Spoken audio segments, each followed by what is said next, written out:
बिस्मिल्लाहिर्रहमानिर्रहीम। हवा और जिन्नात पर हज़रत सुलेमान अलैहिस्सलाम ने किस तरह हुकूमत की है। हवा आपके सफ़र में किस तरह काम आती थी।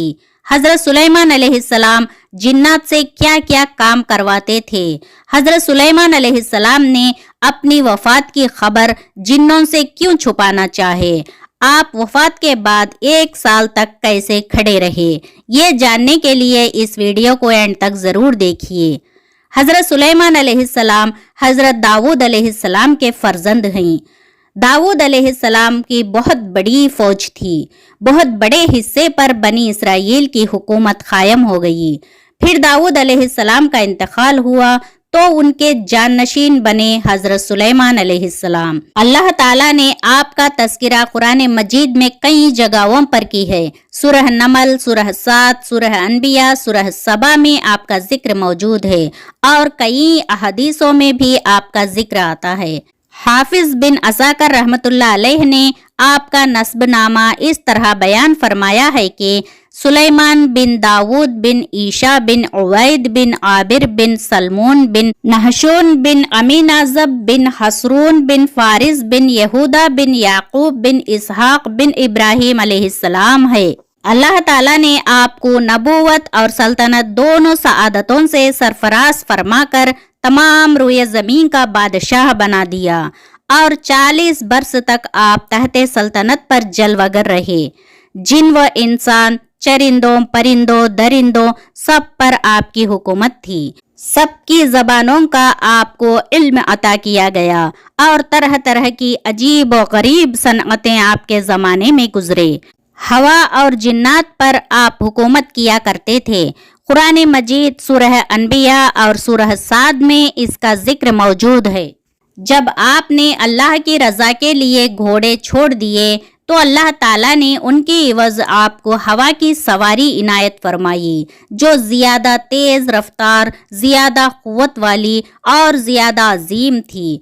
घोड़े की सवारी से भी बहुत ज़्यादा बेहतर थी और जैसे घोड़ों की देखभाल करने की ज़रूरत है, उस तरह हवा की सवारी को संभालने और देखभाल करने की मशक्क़त उठाने की भी ज़रूरत न थी। हवा आपके हुक्म से जहां आप चाहते नरमी से पहुंचा दिया करती थी। हज़रत सुलेमान अलैहिस्सलाम के पास खालीन था जिसमें लकड़ियां लगी हुई थी।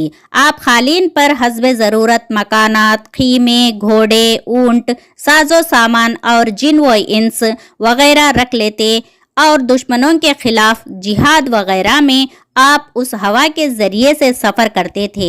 आप जहां जाना चाहते आपके हुक्म से हवा खालीन और उस पर मौजूद सारे अशिया को उठाकर वहां ले जाती थी और आप जिस रफ्तार से सफ़र करना चाहते हवा उसी रफ्तार से चलती थी।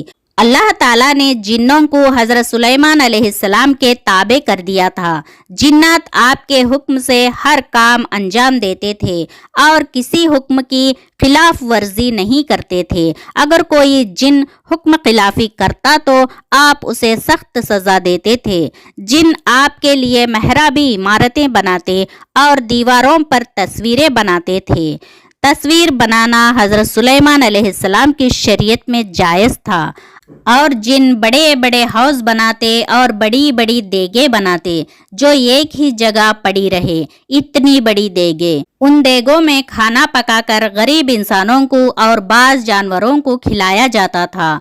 और कुछ जिन बड़ी बड़ी इमारतें बनाते तो कुछ जिन समुंदर में तह तक जाकर हीरे जवाहरात और मोती लाते थे। इस तरह कुछ जिन हज़रत सुलेमान अलैहिस्सलाम की इताअत करते थे तो कुछ शैतान जिन आपकी नाफरमानी करते थे, जिन्हें जंजीरों में जकड़ दिया जाता था। ये सब जिन और इंसान वगैरह हज़रत सुलेमान अलैहिस्सलाम की मातहत मखलूक़ात में शामिल थे।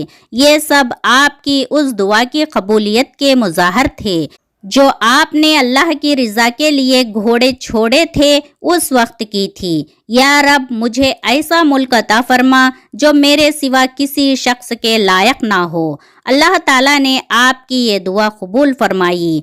आप जैसा हुक्मरान ना कायनात में कोई गुजरा ना क़ियामत तक दोबारा पैदा होगा। ملک شام میں جس جگہ حضرت موسیٰ علیہ السلام کا خیمہ گاڑا گیا تھا، ٹھیک اسی جگہ حضرت داؤد علیہ السلام نے بیت المقدس کی بنیاد رکھی، لیکن عمارت مکمل ہونے سے پہلے ہی حضرت داؤد علیہ السلام کی وفات کا وقت آن پہنچا اور آپ نے اپنے فرزند حضرت سلیمان علیہ السلام کو اس عمارت کو مکمل کرنے کی وصیت فرمائی۔ حضرت سلیمان علیہ السلام نے جنوں کی ایک جماعت کو اس کام پر لگائے۔ عمارت کی تعمیر ہوتی رہی یہاں تک کہ آپ کی وفات کا وقت بھی قریب آ گیا اور عمارت مکمل نہ ہو سکی، تو آپ نے یہ دعا مانگی کہ الہی میری موت جنوں کی جماعت پر ظاہر نہ ہونے پائے، تاکہ جنات عمارت کی تعمیر میں مصروف رہے اور جنوں کو جو علم غیب کا دعویٰ ہے وہ بھی باطل ٹھہر جائے۔ یہ دعا مانگنے کے بعد آپ اپنی عادت کے مطابق اپنی لاٹھی ٹیک کر عبادت میں کھڑے ہو گئے اور اسی حالت میں آپ کی وفات ہو گئی، مگر جن یہ سمجھ کر کے آپ زندہ کھڑے ہوئے ہیں برابر کام میں مصروف رہے اور عرصہ دراز تک آپ کا اسی حالت میں رہنا جنوں کے لیے کچھ حیرت اس لیے نہیں لگا کہ جنوں نے کئی بار دیکھ چکے تھے کہ آپ ایک ماہ بلکہ کبھی کبھی 2 ماہ برابر عبادت میں کھڑے رہا کرتے ہیں۔ غرض 1 سال تک وفات کے بعد آپ اپنی لاٹھی کے سہارے کھڑے رہے، یہاں تک کہ بحکم الہی دیمکوں نے آپ کے لاٹھی کو کھا لیا اور لاٹھی کے گر جانے سے آپ کا جسم مبارک گرا۔ اس وقت جنوں کی جماعت کو اور تمام انسانوں کو پتہ چلا کہ آپ کی وفات ہو گئی ہے۔ اس وقت حضرت سلیمان علیہ السلام کی عمر 53 سال کی تھی۔ 13 سال کی عمر میں آپ کو بادشاہی ملی اور 40 برس تک آپ تخت سلطنت پر جلوگر رہے۔ آپ بیت المقدس میں ہی مدفون ہوئے، واللہ عالم۔ آپ کے وفات کے بعد آپ کا بیٹا رجعام بادشاہ ہوا۔ اس نے 70 سال حکومت کی۔ اس کے بعد بنی اسرائیل کی سلطنت کے ٹکڑے ٹکڑے ہو گئے۔ آپ کو یہ واقعہ اچھا لگا تو اپنے دوستوں کے ساتھ ضرور شیئر کیجیے اور ایسے واقعات کے لیے اقرا من قلب چینل کو سبسکرائب کیجیے۔